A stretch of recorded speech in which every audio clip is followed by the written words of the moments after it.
Greetings, I am Herbert Erpaderp, and Wednesday is here once again, so that means Ask a Herbert Erpaderp is also here. You can probably hear it in my voice that I'm still a little bit sick, so this will be a pretty quick one I think, before I start losing my voice again. At least this time I'm not using text-to-speech. The things I do for you guys.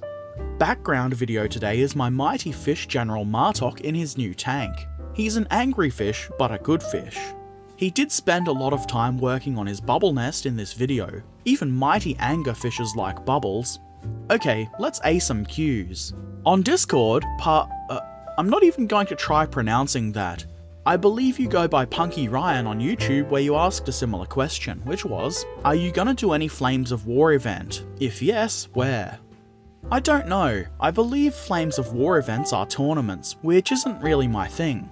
I did check the Flames of War events page though, and the only Australia and New Zealand events listed were in New Zealand. For some reason a Hong Kong event was also listed there.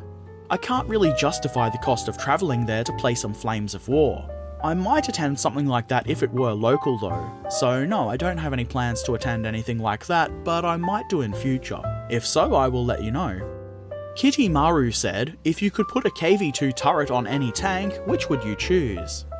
Interesting. I think I would want something that looks ridiculous. So, a very small tank with a gigantic KV2 turret, like an AMX-13 or a Stuart or something like that. That would be entertaining. I think a KV2 turret on just about anything would be entertaining really.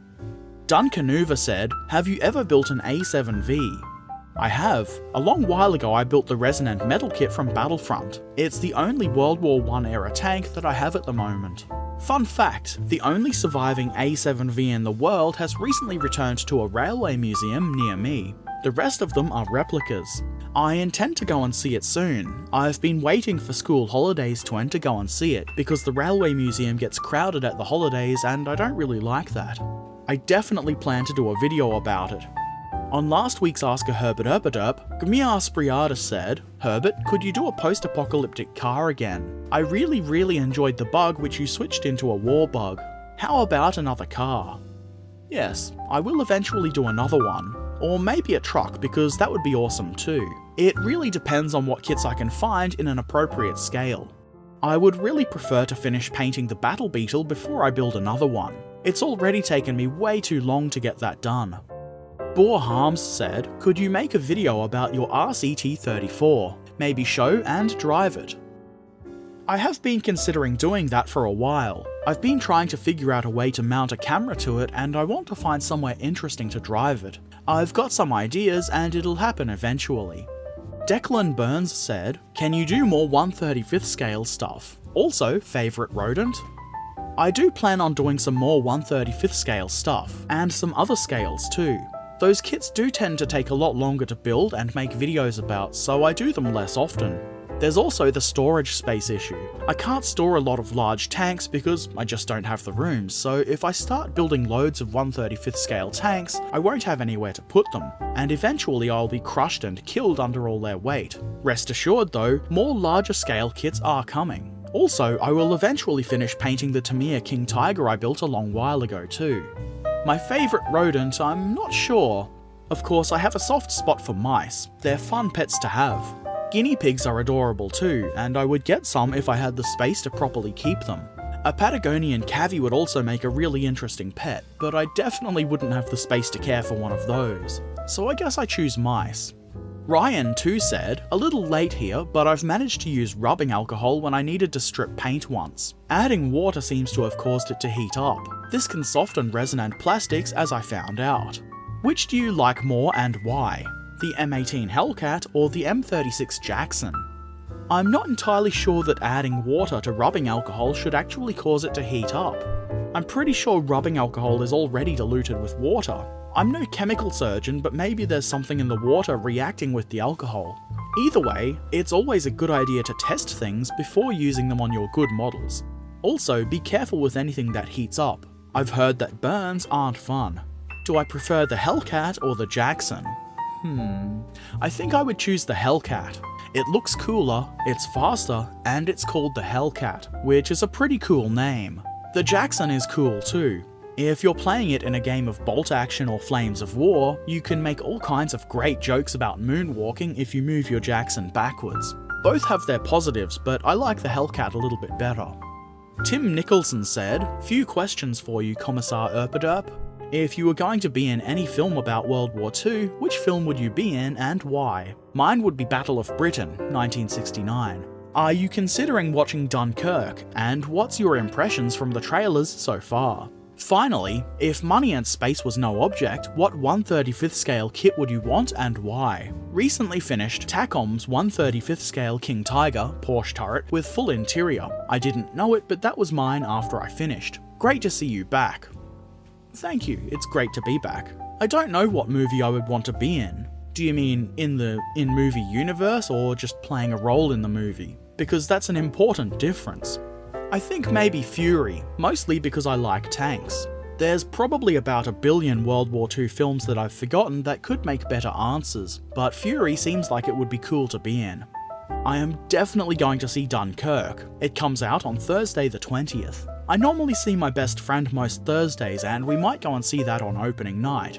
Haven't actually made that plan yet, but I'll definitely be seeing it in the cinema. It looks like it's going to be pretty good. I try to avoid forming too many impressions or expectations or getting too hyped based on trailers, because that leads to disappointment, but it does look really good. If money and space were no object, I would probably try to find the highest quality, most expensive, and most highly detailed kit that I could find. I don't really have my eye on any kits that fit that description that I know of, so I would have to do my research first. It would probably be a KV2 or a T-34-85 of some variety. Rubsalot says, "Are you planning to see the new Dunkirk movie later in the month? I would like to see you review the film against a backdrop of your choosing. Example, a montage of your World War II models' turntable shots." If people are interested in my opinions on the movie, I could include them in an episode of Ask a Herbert Erpaderp after I see it. Keep in mind that I'm not especially critical and don't really analyse movies when I see them, and I also forget things pretty quickly, so I don't think I would be able to do a very good review without sitting down and taking notes. I mean, I'm pretty interested in how things are filmed and edited and put together, but I do tend to just go and see movies and enjoy them for what they are. But sure, if you guys want to know what I think, I'll be happy to tell you. Let me know in the comments section. Shadow Tiger 69 said, "Would you consider doing building and painting Malifaux minis? I find some of them a good challenge." I have built Malifaux minis a few times on this channel. I've done maybe 4 or 5 videos on them so far. I think their plastics are amazing, and I haven't been disappointed with the ones that I've built. Very nice models. I haven't painted one yet, and I think I should do that sooner than later. I'll probably start with Willy the Demolitionist because that's a really entertaining model. The most recent Malifaux video I made was the Miners and Steamfitters Union box set back in December. I'll post a link in the description. Marek said, "I just can't stop laughing after I heard you trying to spell Zizziwek. It would be fun to hear you say something in Polish." Okay, let's have a go at this. Well, I guess that's what something in Polish is. I would assume it's pronounced something like koz or koz. That's a bit of a disappointment. Koz tu rozsazwani? Yep, I'm definitely good at Polish. How about butts? Do the Polish not have a word for butts?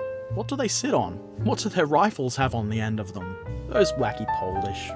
My hovercraft is full of eels.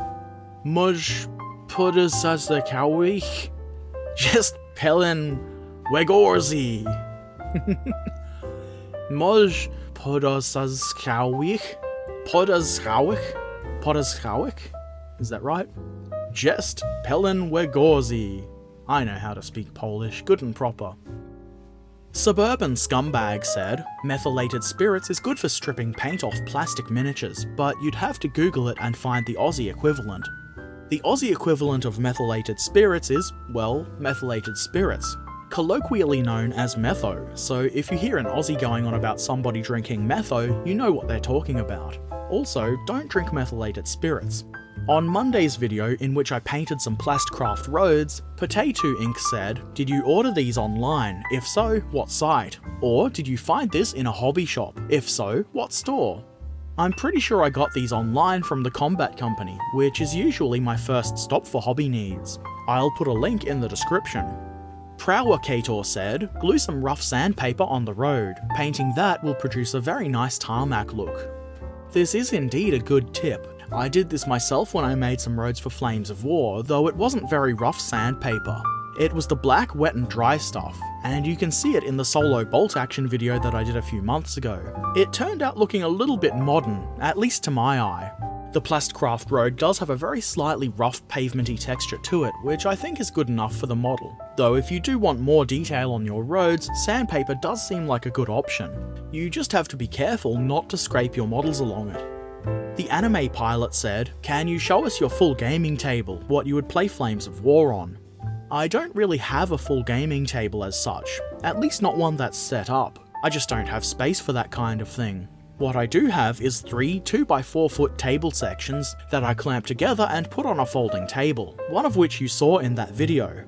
It's way too much effort to set it up just to take a picture of it, but if you want to see it set up, you can check out the solo bolt action game I did a while ago. There should be a card on screen now and a link in the description. I would love to one day build a full, at least semi-permanent gaming table with nice realistic scenery. But you need space for that kind of thing, and I just don't have that at the moment. And somewhat relevant, Gustav2 Adolf said, looking good, now I want to see another wargaming video like your bolt action solo game. Either played by yourself or with a friend. Why not bring Barnaby for a similar video? I was actually planning to spend a few hours and film a solo bolt action game over the weekend, but I've been too sick to do much of anything. I will get it done soon though, maybe the weekend coming up. I do plan to try and get together with Barnaby for a game too at some point. It can be kind of hard to sort out time for that because, well, he's got kids and other commitments, and games do tend to take significant chunks of time, not even including travel time. I guess that's just part of being an adult. You have less time for fun things. It will happen soon though. Okay, so that's about it for now. If you have any questions you would like me to answer on next week's Ask a Herbert Erpaderp or any other comments you might have, be sure to put them in the comment section below. And of course, don't forget to do things like subscribing here on YouTube and following me on social media. Check the links in the description to find me. If you really like the things I do, please consider helping to support the channel over at Patreon. Patrons get to see my videos a bit early, along with some patron-only bonus content, and of course access to the patron-only Discord channel. I shall return soon, so until then, happy whatever it is you're doing, and thanks for watching. Farewell.